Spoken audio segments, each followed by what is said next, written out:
Amém, irmãos? Glórias a Deus.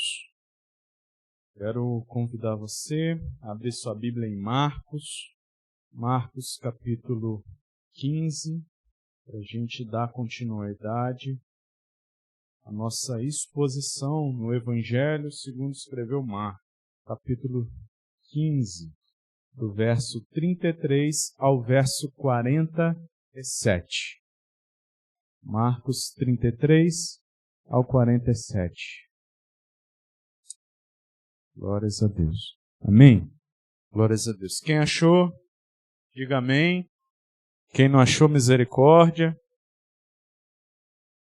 Escutei um misericórdia fraco. Você que está do lado, ajuda. O sacrifício que abalou o mundo e o que ele significa para nós hoje. Na semana passada a gente teve a Semana Santa, teve um momento abençoado com a equipe de São Luís, teve um momento de filme, de cinema, onde quem esteve aqui pôde ver um pouco daquilo que Cristo sofreu em nosso lugar, daquilo que Cristo passou em nosso lugar, e aquilo que é relatado naquele filme não é nem um terço daquilo que Cristo passou ali naquela cruz, naquele momento. Né? No sábado a gente teve um momento abençoado de fogueira, onde nós ouvimos um testemunho do nosso irmão, falando que Deus o resgatou e Deus continua resgatando homens e mulheres. Deus continua resgatando pessoas que levantam as suas mãos e falam: Senhor, eu quero uma transformação de vida, eis-me aqui, transforma a minha vida. Deus ainda continua realizando esses milagres, né? E quem estava aqui e ouviu aquele irmão falando e testemunhando, viu que de fato Deus realiza milagres. E no domingo a gente teve um culto abençoado, um festival abençoado, onde a gente pôde ouvir uma palavra sobre arrependimento, sobre Páscoa, abençoado. E como nós estamos nesse mês de Páscoa, né? E calhou certinho de ser a exposição de Marcos 16, onde vai falar da morte de Jesus. Hoje a gente vai falar um pouco mais sobre a morte de Jesus. E do verso 33 ao 41 vai falar o seguinte: E houve trevas sobre toda a terra, do meio-dia às 3 horas da tarde. Por volta das 3 horas da tarde, Jesus bradou em alta voz: Eloi, Eloi, lama sabactani, que significa: meu Deus, por que me abandonastes? Quando alguns dos que estavam presentes ouviram isso, disseram: ouçam, ele está chamando por Elias. Um deles correu, embebedou uma esponja em vinagre, colocou-a na ponta de uma vara e deu a Jesus para beber. E disse: deixem-no, vejamos se Elias vem tirá-lo daí. Mas Jesus, com um alto brado, expirou. E o véu do santuário rasgou-se em 2 partes, de alto a baixo. Quando o centurião que estava em frente de Jesus ouviu o seu brado e viu como ele morreu, disse: realmente esse homem era filho de Deus. Verso 40. Algumas mulheres estavam observando de longe, entre elas Maria Madalena, Salomé e Maria, mãe de Tiago, o mais jovem, e de José. Na Galileia, elas tinham seguido e servido a Jesus. Muitas outras mulheres que tinham subido com ele para Jerusalém também estavam ali. No verso 42, era o dia da preparação, isto é, véspera do sábado. José de Arimateia, membro de destaque do Sinédrio, que também esperava o reino de Deus, dirigiu-se corajosamente a Pilatos e pediu o corpo de Jesus. Pilatos ficou surpreso ao ouvir que ele já tinha morrido. Chamando o centurião, perguntou-lhe se Jesus tinha morrido. Sendo informado pelo centurião, entregou o corpo a José. Então José comprou um lençol de linho, baixou o corpo da cruz e envolveu-o no lençol. E o colocou no sepulcro cavado na rocha. Depois fez rolar uma pedra sobre a entrada do sepulcro. Maria Madalena e Maria, mãe de José, viram onde ele fora colocado. Feche seus olhos.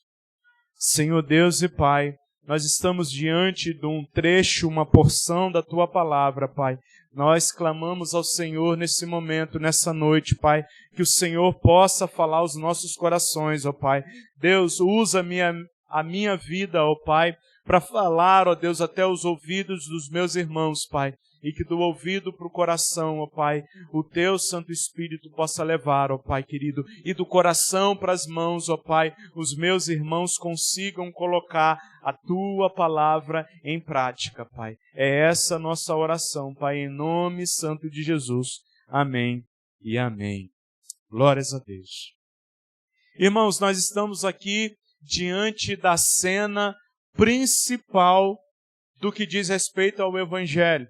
Imaginem uma cena onde um juiz declara inocente um criminoso. Imagina aí, nós estamos diante de um julgamento. E o juiz declara um homem assassino, um criminoso, ele declara como inocente. Declara esse homem como inocente e liberta esse homem. Mas a punição deveria ser pagada. Alguém deveria ser preso. Alguém deveria pagar a punição. E esse juiz, ele olha para o lado e vê o filho dele ali. E fala, o meu filho vai pagar a condenação desse homem no lugar dele. O meu filho vai ser preso no lugar dele. O meu filho, que é inocente, que não praticou o pecado, que não praticou o crime, que não matou ninguém, ele vai ser preso no lugar desse bandido. E o bandido vai ser solto. Veja bem, e o filho aceita isso de forma completamente voluntária. O filho fala, mas pai, eu não matei ninguém, eu não fiz nada de errado, por que eu tenho que ser preso no lugar dele? Não, o filho obedece ao juiz e vai para a condenação no lugar do bandido. Ele vai. O criminoso sai livre, enquanto o inocente sofre a punição. Essa inversão chocante de justiça nos faz questionar por que alguém faria isso, Aparecida? Por que alguém pagaria o preço no lugar de outra pessoa? A mensagem do Evangelho é justamente essa. As boas novas que nós temos do Evangelho é justamente isso. Que alguém inocente, ele paga a culpa no lugar daqueles criminosos. John Lennon, quem é criminoso? Nós. Nós somos criminosos. John Lennon, mas eu não matei, eu não roubei, eu não faço nada de errado. Mas diante do tribunal de Deus, nós deveríamos ser condenados por causa de nossos pecados. Nós estamos diante dos momentos finais de Jesus. Esse trecho é o ápice, é o ponto mais alto, aonde nós vemos o amor de Deus sendo manifesto. Aonde nós vemos o amor de Deus atingindo a nossa vida, parece. Esse é o momento de ápice, aonde nós vemos Deus derramando a sua justiça sobre Jesus, punindo os nossos pecados em Jesus Cristo e nos resgatando da escravidão, e nos resgatando da condenação, e nos resgatando da morte. Que amor é esse, Joelino? Que amor é esse que Deus teve para conosco? Todos nós aqui, a maioria de nós, temos filhos. Nenhum de nós que tem filhos é capaz de entregar um filho para pagar a condenação no lugar de outro. Nem para ser preso, quem dirá para ser morto. Nenhum de nós temos a audácia de fazer isso, a coragem de fazer isso. E nós estamos diante dos momentos finais de Jesus.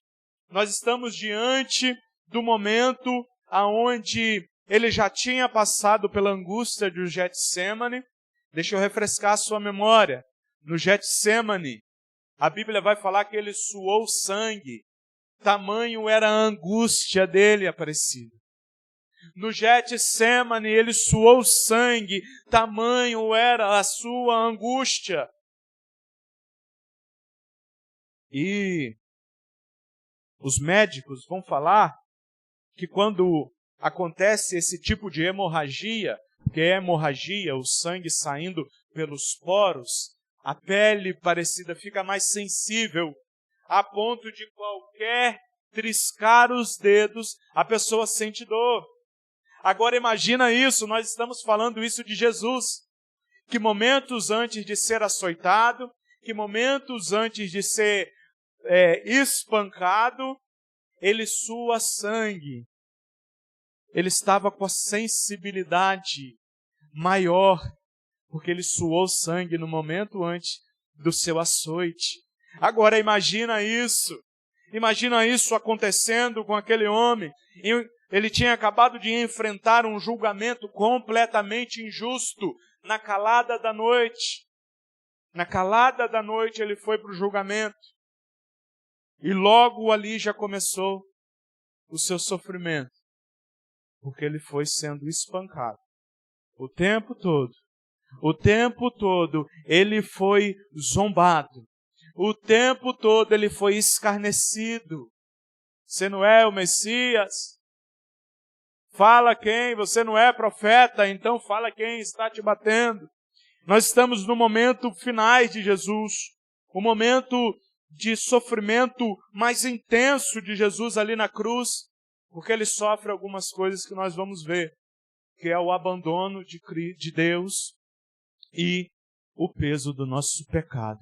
O peso do pecado do mundo inteiro parecido estava sobre ele. Sobre Cristo estava o castigo que eu e você merecíamos. Sobre ele, naquele madeiro, não estava apenas a dor do açoite, mas estava também o peso do pecado, o peso do abandono do próprio Pai, que era Deus. Mas por que Deus a abandonou? Porque precisava de ter o castigo. E ele está ali, últimos minutos de angústia, como aquele que levou o peso de toda a humanidade, de todos aqueles que vieram antes de Jesus e de todos aqueles que viriam depois dele, estava sobre ele o peso do pecado. O peso desses homens que viveram, homens e mulheres, que viveram de forma errada, que não conseguiram agradar a Deus, assim como eu e você estava sobre ele naquele madeiro. E aqui, nesse trecho do 33 ao 39, vai falar de algumas coisas. Primeiro nós vemos uma escuridão que revela a justiça. Olha o que fala no verso 33. E houve trevas sobre toda a terra, do meio-dia às 3 horas da tarde. Houve trevas, houve escuridão, de meio-dia até 3 horas parecida. A hora que o sol está mais a pino, a hora que o sol está bem no centro. Houve escuridão. E não foi eclipse, como acontece muitas das vezes. Não. Foi um sinal sobrenatural de que Deus estava julgando o pecado. De que Deus estava julgando o pecado no corpo do seu próprio Filho. A escuridão significava isso, que o Filho do próprio Deus estava ali, sendo condenado por minha culpa e por sua culpa. Que o Filho de Deus estava sendo condenado por causa das minhas transgressões. Culpa nossa. Jesus estava ali naquele madeiro, levando sobre si todo o julgamento, todo o peso, todo o castigo do pecado. Estava sobre ele. Por volta das 3 horas, sabe o que ele faz? Ele brada, ele grita e ele fala uma frase: Eloi, Eloi, lama sabachthani, que significa o Filho falando naquela cruz: Deus meu, por que me abandonastes? Porque eu estou sozinho.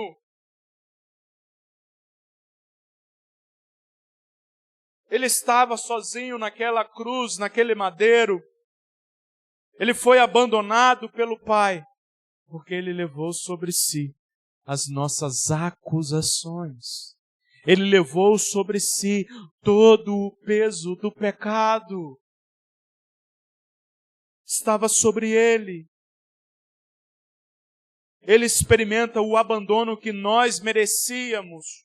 Ele experimenta o resultado da ira de Deus sendo derramada contra o pecado. Veja bem, a ira de Deus vai ser derramada contra todo o pecado.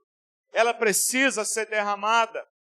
E aqueles que não têm a Cristo como seu Senhor e Salvador receberão no dia do julgamento essa ira. Essa ira será derramada sobre todos. A única maneira de aplacar essa ira aparecida é convertendo-se a Jesus. A única maneira de aplacar a ira de Deus sobre nossas vidas é aceitar a obra que Cristo fez naquela cruz. Senão, essa ira do abandono de Deus, da ira contra o pecado, cairá sobre nós. Teve um pastor que ele fez um gesto interessante, e de fato é isso. Jesus Cristo é aquele que parou a ira de Deus e estendeu a mão para nós, para nos resgatar. Mas chegará um momento, Joaci, que nós não teremos mais a obra de Cristo e Ele vai tirar as mãos. Vai ser o momento do julgamento final, onde nós não teremos mais oportunidade. E aí nós receberemos a ira contra o pecado em nossos corpos. Porque não haverá mais um Jesus que está aplacando a ira de Deus e estendendo a mão para nos salvar. Veja bem, chegará um momento em que toda a esperança vai acabar. Porque Jesus não estará mais nos dando a condição de sermos justos por meio da obra que Ele realizou ali na cruz, Adão. Chegará um momento em que não terá mais chances. Jesus, Ele sabe por que está experimentando o abandono de Deus. Jesus, naquele momento onde Ele pergunta: por que me abandonastes? É um momento de angústia, mas Ele sabia o porquê Ele estava sendo abandonado naquele momento. Naquela cruz, Luana. Ele sabia o porquê, porque era necessário que alguém como Jesus, que viveu uma vida perfeita, uma vida distante do pecado, uma vida sendo tentado em tudo aquilo que nós somos tentados hoje pelo pecado, mas sem pecar. Ele sabia que naquela cruz ele precisaria experimentar o abandono de Deus. Mas ele sabia também que a morte não seria o fim da história. Se a morte ali para Jesus fosse o fim da história, nós estaríamos perdidos. Se a morte de Jesus fosse o fim da história, hoje não teria sentido nós estarmos aqui. Se a morte de Cristo fosse o final da história Aparecida, hoje nós não poderíamos estar aqui. Mas a morte não foi o fim da história, porque a Bíblia vai relatar à frente que depois de 3 dias, assim como Ele havia prometido, Ele ressurge dos mortos. Ele ressuscita Aparecida para mostrar que nós também venceríamos a morte.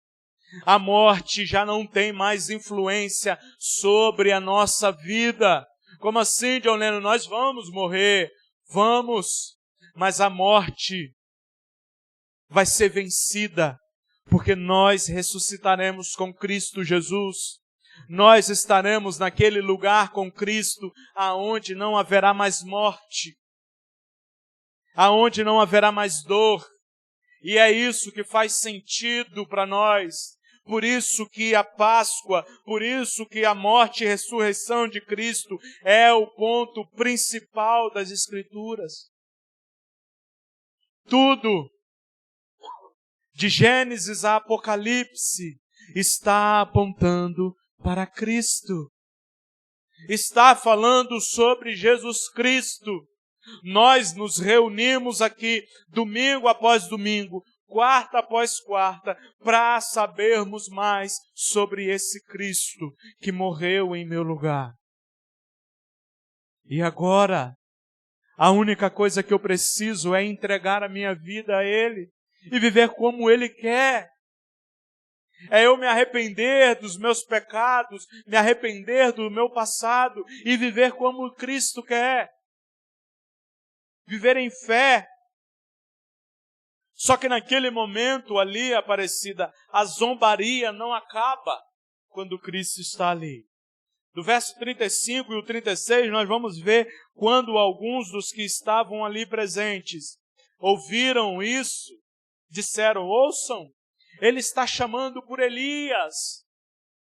Eles não conseguiram compreender o aramaico falado ali por Jesus, e quando ele fala Eloi, Eloi, eles achavam que ele estava falando Elias. E falaram, deixa, ele está chamando por Elias. No verso 33, um deles correu, embebedou uma esponja em vinagre, colocou na ponta de uma vara e deu a Jesus para beber. E disse, deixem-no, vejamos se Elias vem tirá-lo daí. Eles falavam isso de maneira a zombar de Jesus. Deixa lá, vamos ver. Vamos ver se Deus vai salvar ele. Vamos ver se ele tem poder para Elias vir e tirar ele dessa cruz. Elias foi um grande profeta no Antigo Testamento.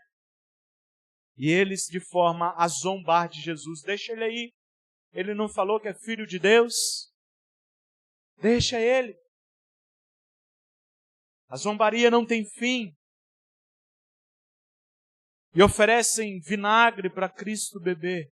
Vinagre naquela época não é esse vinagre que a gente conhece. Vinagre era um vinho barato que os soldados bebiam. Então por isso tinha o vinho ali, o vinagre, porque os soldados costumavam beber. Imagina também os soldados tendo que espancar aqueles homens, tendo que matar, crucificado. Eles faziam bebo. Eles gostavam de beber. E pegam desse vinho, que pode ser um símbolo de misericórdia ou um simples desejo de prolongar o sofrimento de Jesus. Nós não sabemos qual era a vontade deles. Talvez era a vontade de amenizar o sofrimento de Jesus. Talvez seria um ato de prolongar o sofrimento de Jesus. Em muitos lugares não vamos ver que era misturado com mirra, uma erva forte, uma erva amarga, para diminuir o sofrimento, para anestesiar o sofrimento. Mas nós vemos que Cristo não aceita, porque Ele não estava querendo anestesiar o sofrimento dele. Ele sabia do sofrimento e estava disposto a passar todo o sofrimento por nós. Ele estava disposto a sofrer o sofrimento por nós, a levar cada chicotada. Tem uma estátua que um artista fez, que as costas de Jesus aparecem as costelas dele nas costas. Tamanho era o açoite. Tamanho era o sofrimento. E ele estava disposto a tomar todo esse sofrimento em nosso lugar. No meu e no teu lugar. Aquilo que foi passado no filme sexta-feira passada aqui, irmãos, não se assemelha nem um pouco do tamanho do sofrimento que Cristo passou ali por nós. do tamanho que Cristo levou por nós, e como se não bastasse isso, o maior sofrimento que Cristo levou ali foi o abandono, foi o peso do pecado. O peso do pecado estava todo sobre ele. O peso do pecado que deveria cair sobre nós estava sobre o Cristo, o Filho do Deus. E ele voluntariamente decidiu levar isso sobre ele. Voluntariamente. Ele sabia que iria sofrer. Ele sabia que iria ser maldito. Ele sabia que iria ser zombado. Mas ele escolheu carregar sobre ele o peso do nosso pecado.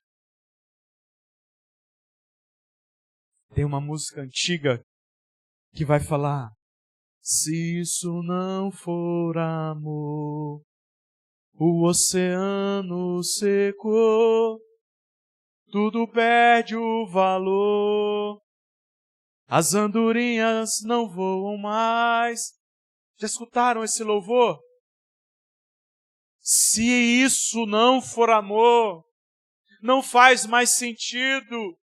Se a expressão de amor não for os braços abertos do Mestre crucificado naquela cruz, o oceano seca. Acabou. Não faz mais sentido.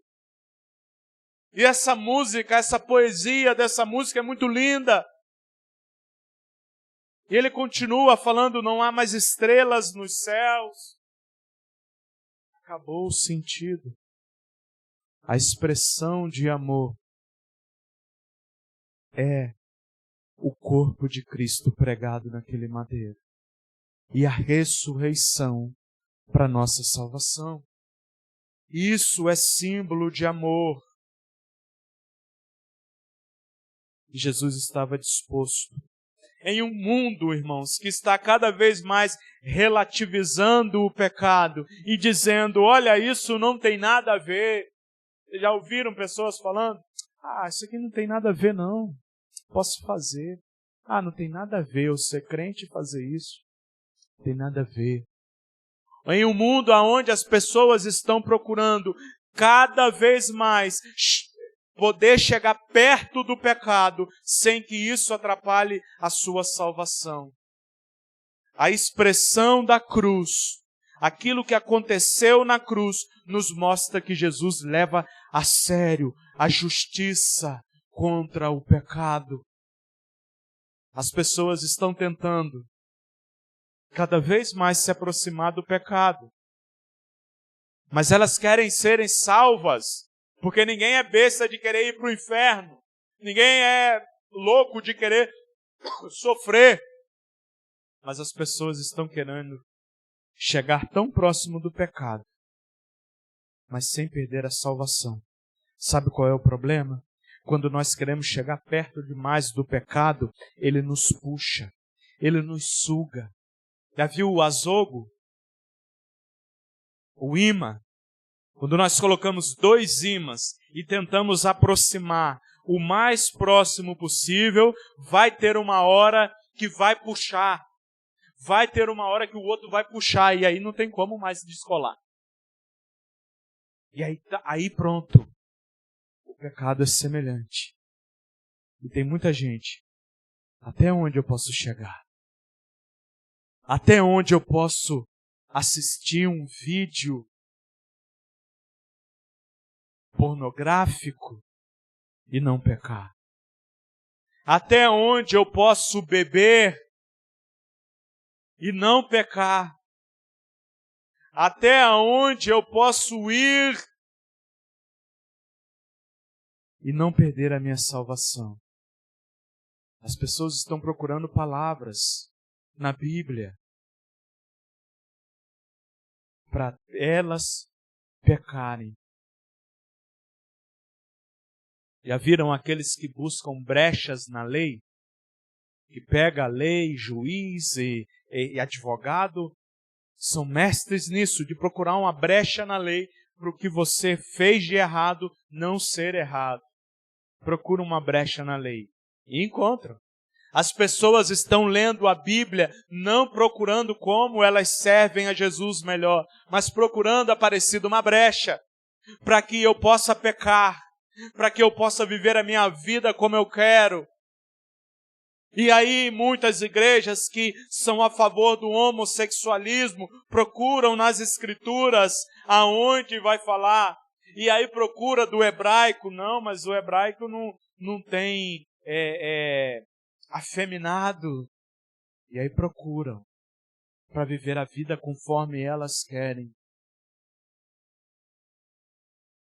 Cuidado.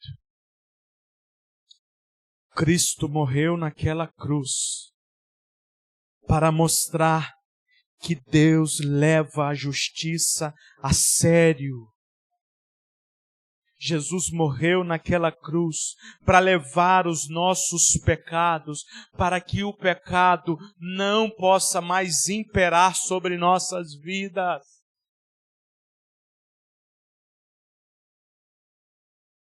Em vez de fugirmos do pecado, nós estamos correndo de encontro a ele. Imagina um leão. Rapaz, Adão, até aonde eu posso chegar perto de uma onça sem que ela me ataque? Ou aquele ditado, cutucar a onça com vara curta. Até onde eu posso chegar perto? Está aí rolando nos noticiários uma onça que matou um caseiro, carregou ela para dentro do mato e destroçou ele. Até onde eu posso chegar perto do perigo? Perigo a gente foge. Se eu souber que tem uma onça nesse mato aí, eu não vou atrás dela, de jeito nenhum. Deixa ela para lá. Vou atrás de perigo? Se eu souber que na rua ali está caindo tudo, a rua está caindo num buraco, eu vou lá andar na rua para ver. Eu vou nada? Vou ficar na minha casa. Se eu souber que está dando terremoto, eu vou para debaixo dessa viga aqui para cair na minha cabeça? Vou nada. Mas as pessoas estão fazendo isso com o pecado, sabendo que o pecado está ali, como um leão esperando tragar alguém. Estão indo para perto do pecado, como se nada fosse acontecer. Mas vai chegar uma hora que o leão vai tragar, que o azogo vai colar, e aí não tem mais como.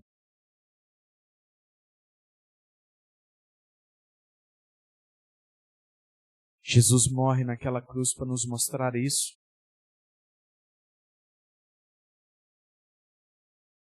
No verso 37 e o 38 vai falar o seguinte: mas Jesus com um alto brado expirou. Ou seja, com um alto brado ele morreu. Algumas versões vai falar com um alto grito. Ele morre. E o véu do santuário rasgou-se em duas partes, de alto a baixo. Jesus dá um alto brado ali, mostrando que a morte dele, a vida não foi se esvaindo vagarosamente. Quem está cansado e machucado não consegue falar alto, tia. Não consegue. Quem está machucado só consegue. Não fala alto. Mas Jesus mostra que apesar de toda a dor e todo o sofrimento, a vida dele, ele doou. Ninguém tirou a vida dele, Aparecida. Ninguém tomou a vida dele. Ele gratuitamente deu a sua vida por amor a nós. Ele deu a sua vida por amor a cada um de nós. A expressão da cruz ali, nós vimos em pregações passadas que o que fez ele não descer daquela cruz foi eu e você, foi o amor à nossa vida. Por isso ele continuou e morreu e pagou o preço. Algo impressionante acontece. Um véu que separava o santo dos santos do lugar santíssimo é rasgado de cima a baixo. Era um véu, era uma peça de pano grossa que fazia separação de Deus do povo, aonde ninguém podia ir a não ser o sacerdote no momento propício. Ninguém podia entrar ali porque ali simbolizava a presença de Deus, e Deus é santo.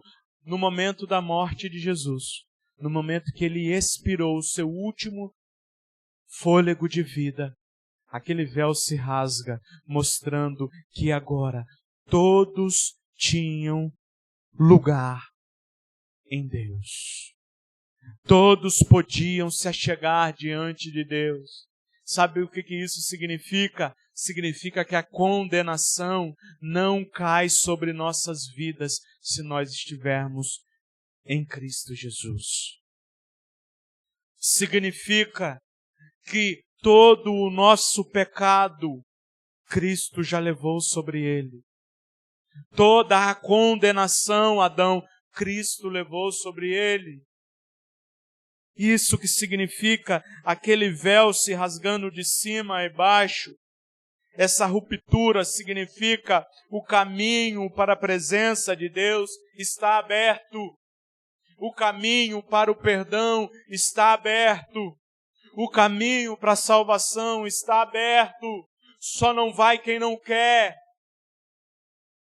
Só não é salvo aqueles que não querem. Aqueles que não querem ser salvos. O caminho está aberto para todos. Continua aberto para todos. Mas vai chegar um momento que essa cena que eu falei, que Jesus vai tirar a mão dele de aplacar a ira e a outra de nos resgatar, que o caminho vai estar fechado. Assim como na arca de Noé.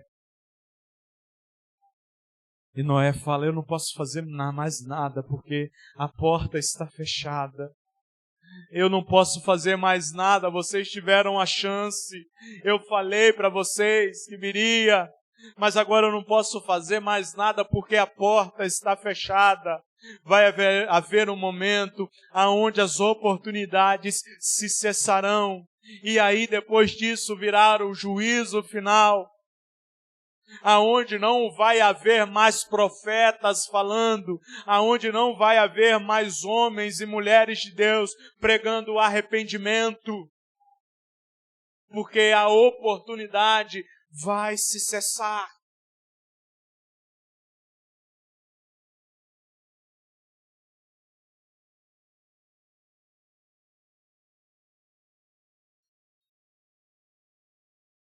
O acesso a Deus e o perdão é agora providenciado pelo sacrifício de Jesus. Nós ainda temos acesso ao perdão. Nós ainda temos acesso a uma restauração de vida.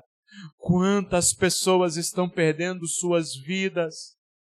Quantas pessoas nesse momento onde nós estamos falando sobre a morte de Cristo estão perdendo as suas vidas, jogando suas vidas fora nas drogas, nos vícios, na prostituição, na idolatria, no engano.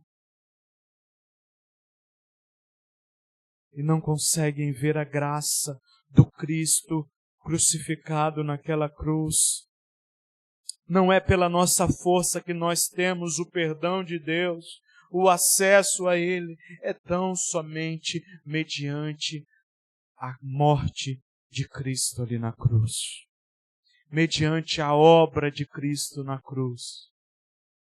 O perdão é tão somente mediante isso.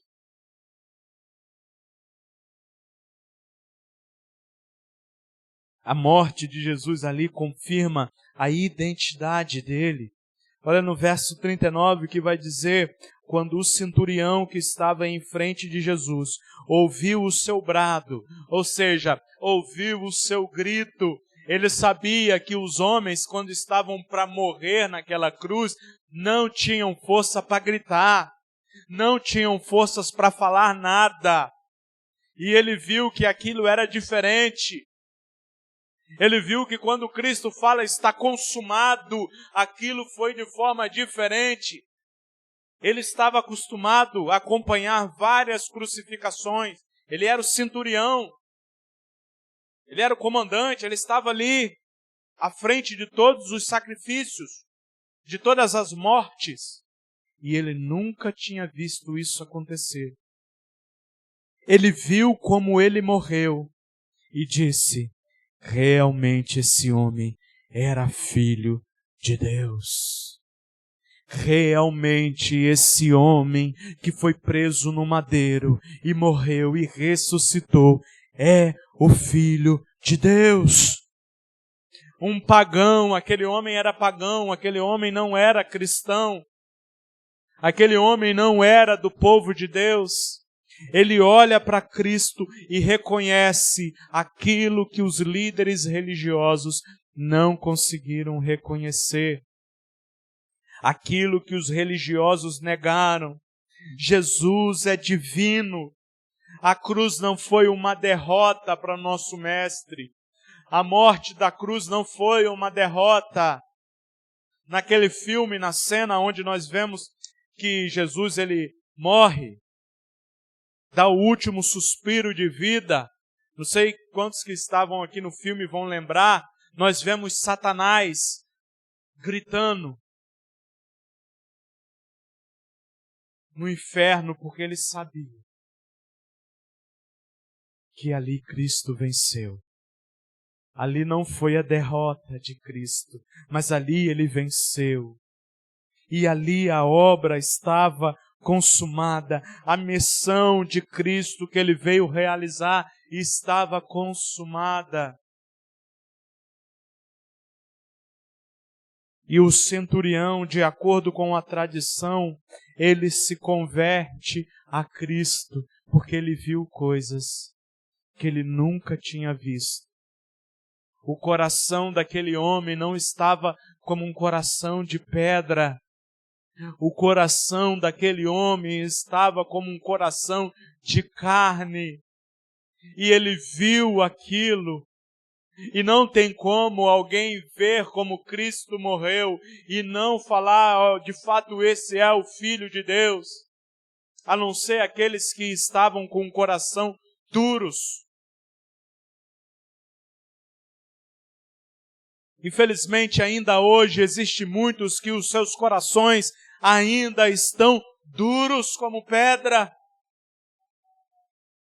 Mas a nossa oração é para que o Espírito Santo de Deus possa tirar esse coração de pedra e colocar um coração de carne. Um coração onde essa semente possa germinar. Assim como aquele centurião. A nossa cultura hoje em dia tenta reduzir Jesus apenas a um bom mestre. Jesus era bom, seus ensinamentos eram bons, sua moral era boa. Jesus é um exemplo moral para nós seguirmos, mas as pessoas não conseguem enxergar que a cruz exige que nós decidimos se Ele é o nosso Senhor ou não. O que é ser o Senhor, John Lennon? Aquele a qual eu obedeço, aquele a qual eu sigo, aquele a qual eu sirvo e falo, estou aqui, Senhor, para te servir. O mundo reduz a obra de Cristo ali na cruz. Reduz Jesus Cristo. Mas se nós confessaremos a Ele como Senhor, e nos converteremos a Ele, ou não. Só existe dois caminhos, irmãos. Só existe dois caminhos, não existe outro. Não existe purgatório, não existe reencarnação. Os espíritas, se eu não me engano, os espíritas, eles acreditam em reencarnação. O que é reencarnação, John Lennon? Você vai ir morrendo e reencarnando em outra pessoa, até você ser bom, até você ficar bom, até você ficar santo. E aí depois sim você é salvo, mas isso não existe. A nós está destinado somente uma morte e depois disso o julgamento. Assim como a Bíblia fala, não tem reencarnação. A nossa oportunidade é o aqui e o agora. A nossa chance de se converter a Cristo e falar, o Senhor é o meu mestre, é o aqui e o agora. Ninguém sabe se vai sair dessa porta. John Lennon, mas eu já me batizei, eu já me converti. John Lennon, eu acredito que existe Deus, mas isso não basta. Basta o arrependimento e a fé e tentar viver a vontade de Cristo. É isso que nós devemos fazer. Não apenas acreditar que existe Deus. A grande maioria acredita que existe Deus. Se você chegar para um pinguço agora que está num bar bebendo, ele vai falar, acredito, claro, existe Deus. Mas não quer o senhorio dele sobre a sua vida. E o senhorio de Deus sobre a nossa vida é, pare de fazer essas coisas. Pare de viver de forma contrária à vontade de Deus. Esse é o senhorio. Esse é o senhorio que nós devemos, assim como o centurião, responder à cruz. A cruz define o nosso destino. Como assim, John Lennon? Reconhecer que Cristo é o nosso Senhor e Salvador vai definir o nosso destino. O não reconhecer também define o destino. Nós estamos aqui. Profeta é aquele que prega a palavra de Deus. Não é aquele que adivinha CPF. Não é aquele que fala, diz falar línguas estranhas, que fala qualquer coisa. Eu creio no dom de línguas estranhas, tá bom, irmãos? Eu creio no dom do Espírito Santo de falar em línguas. Mas tem muitos profetas aí, afora, fanfarrões, que não estão falando em línguas nada. O profeta é aquele que fala a palavra de Deus. É aquele que fala a verdade. É aquele que fala aquilo que as pessoas não querem ouvir. Porque ninguém quer ouvir, ei, você precisa mudar a sua vida. Você precisa se converter de fato a Cristo. Você precisa parar de pecar. Ninguém quer ouvir isso. As pessoas querem ouvir, você pode viver do jeito que você quiser. No final nós todos estaremos com Deus. Mas essa é uma mentira. Aqueles que não têm a Cristo como seu Senhor e Salvador não terão a vida eterna com Deus, mas irão para a condenação eterna. É essa a verdade. Muitas pessoas não querem ouvir isso. Mas eu prefiro aqueles que falam o que eu preciso ouvir do que falam o que eu quero ouvir. O que eu quero ouvir, dona Raimundinha, sabe o que eu quero ouvir? É alguém chegar para mim e falar, rapaz, você vai ser rico. Opa, eu vejo uma Hilux na sua porta. Eu quero que os outros falem isso para mim. Mas não é o que eu preciso. O que eu preciso, seu Joelino, que as pessoas falam comigo é, se arrependa do seu pecado. É isso que eu preciso. É isso que nós precisamos. Porque Hilux acaba. A Hilux eu preciso ter muito dinheiro para manter ela. Mas a salvação é algo eterno. Muito mais valioso do que qualquer bem material. Do que qualquer dinheiro. E aí? Como nós vamos responder a essa obra de Cristo ali na cruz? Pense. Vocês sabem que eu não sou de apelo. O que é apelo, John Lennon? É falar, tem alguém aqui para aceitar a Jesus hoje? Eu não sou de apelos. Eu não faço apelo. Mas pense. Pense nisso. Eu sempre falo, nós estamos dispostos. E assim como eu falei no domingo passado, nós estamos dispostos, tanto eu quanto o Léo lá no Valério, a que as pessoas cheguem e falam: John Lennon, eu quero tentar, me ajuda. Eu não sei como, mas me ajude a de fato seguir a Jesus. Com certeza, nós ajudaremos. Nessa última parte, do verso 42 ao 47, nós vemos um homem chamado José de Arimateia, que era um membro do Sinédrio. Opa! Então nem todo mundo do Sinédrio, nem todo mestre religioso, nem todo fariseu se perdeu. Alguns se converteram. E nós vemos que esse homem, membro de destaque do Sinédrio, ele vai até lá para pedir o corpo de Jesus, para descer o corpo de Jesus e colocá-lo em um túmulo novo, onde nunca ninguém foi colocado.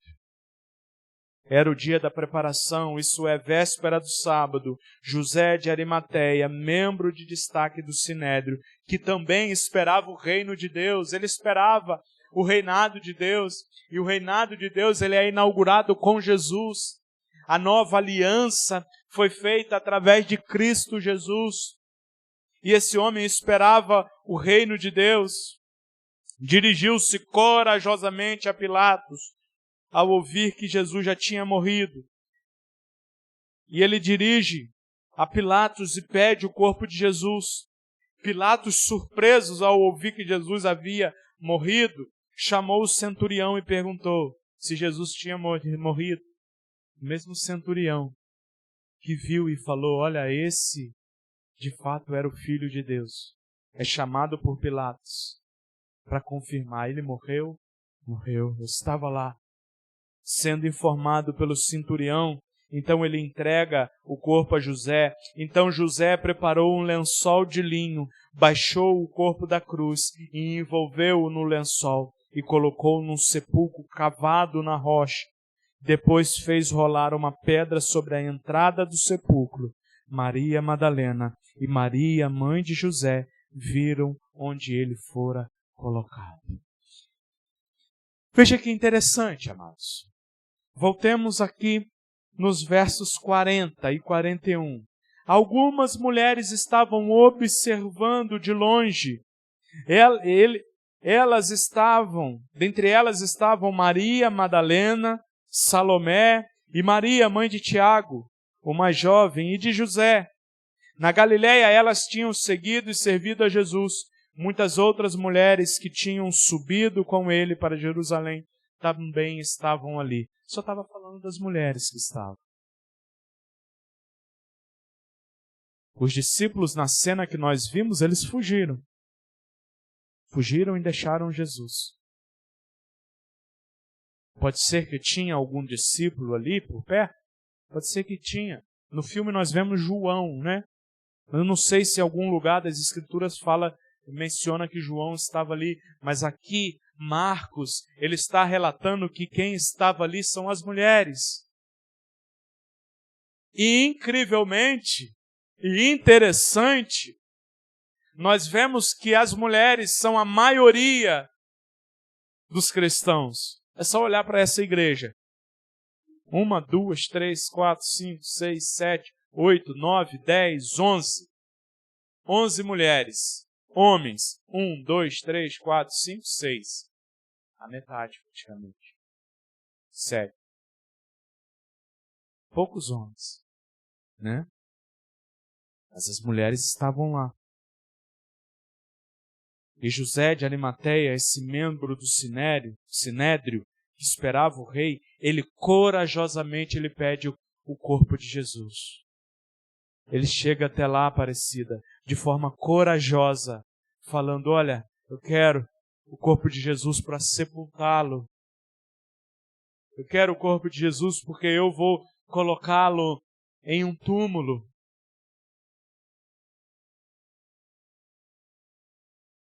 Mas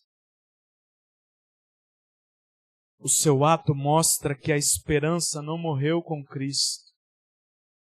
O túmulo era emprestado. A esperança não tinha morrido. Seria apenas um cenário provisório, Aparecida. Aquele túmulo emprestado ali por José de Arimateia seria somente provisório. Ele seria somente para ficar até o domingo. Porque Cristo iria ressuscitar.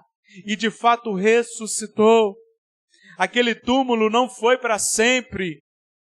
Aquele túmulo não pôde parar o mestre Joelino.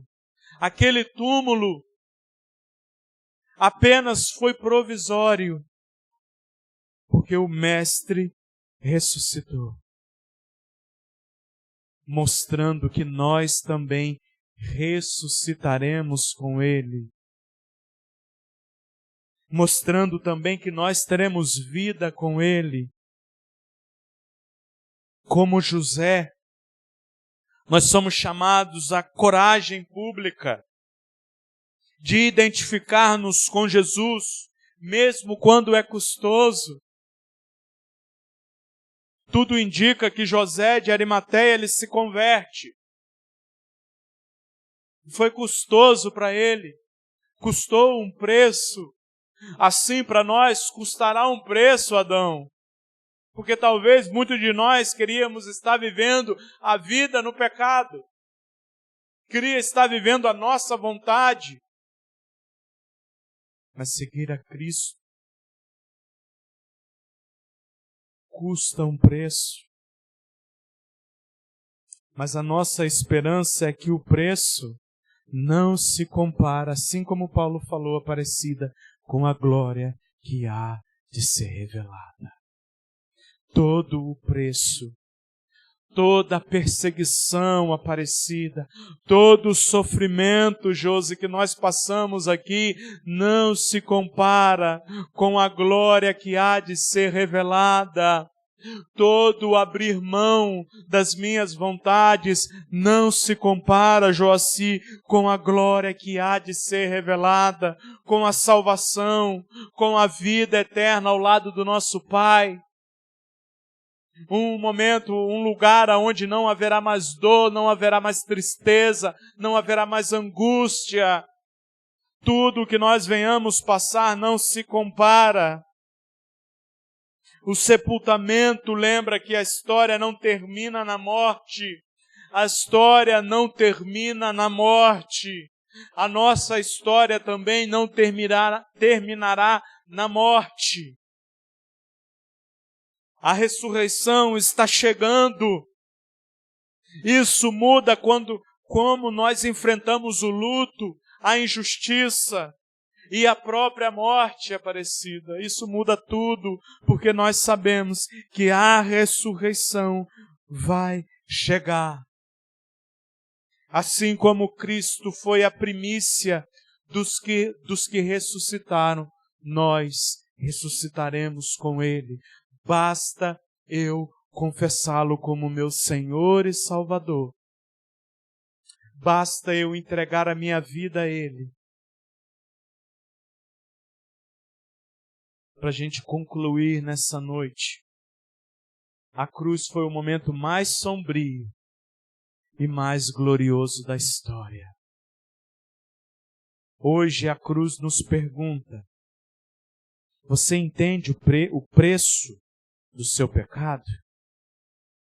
Você entende o preço que Jesus precisou pagar?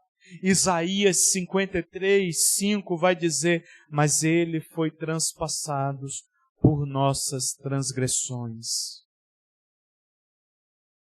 Ele foi moído por causa de nossos pecados. Segunda pergunta: você crê que Jesus é o Filho de Deus?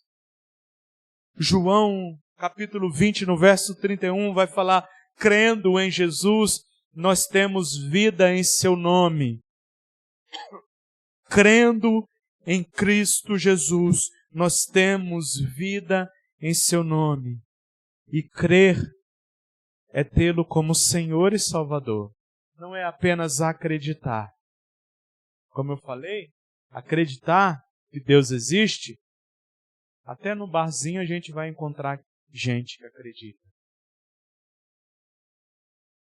Terceiro, você vive na esperança da ressurreição? Ei, você cristão, vive na esperança da ressurreição? Ou vive como se não houvesse ressurreição? 1 Coríntios 15, 20 vai falar, mas Cristo ressuscitou dentre os mortos, sendo a primícia dos que dormem. O que ele está falando? Cristo, ele é o primeiro que ressuscitou, mas nós também ressuscitaremos com ele em glória e em majestade, porque nós estaremos com ele. Assim como o centurião, podemos proclamar a verdade sobre Jesus. E como José, podemos servi-lo corajosamente, sabendo que o túmulo vazio está logo ali. Sabendo que aquele túmulo, o Mestre não está lá. Ele está à direita de Deus o Pai, intercedendo por nós, falando, Deus, perdoa o John Lennon, porque ele é pecador. No dia do juízo final, nós vamos chegar diante de Deus e falar, não falar assim, Deus, eu fui bom, eu sou santo. Não. Mas nós vamos poder apontar para Jesus e falar, eu aceitei a Jesus como meu Senhor. Eu acreditei nele. Eu vivi segundo a vontade dele. Ele levou sobre ele a condenação que era minha. E nós seremos encontrados justos por Deus. Amém? Senhor Deus e Pai, nesse momento, ó Deus, nós oramos, ó Pai, agradecendo ao Senhor, meu Pai, pela Tua morte e ressurreição, ó Pai. Agradecemos ao Senhor, ó Pai, pelo Teu sacrifício ali na cruz, ó Pai. Agradecemos ao Senhor, ó Pai querido, porque um dia, ó Deus, o Senhor nos livrou da morte e nos deu vida, Pai, e nos deu uma vida em abundância, Pai. Deus, que nós venhamos de fato, ó Pai, responder positivamente, ó meu Pai, a Tua morte e a Tua obra ali na cruz, Pai. Que venhamos, ó Deus, nos converter dos nossos maus caminhos, ó Pai, e venhamos colocar a nossa esperança aos pés da cruz, Pai. Essa é nossa oração, em nome santo de Jesus. Amém e amém.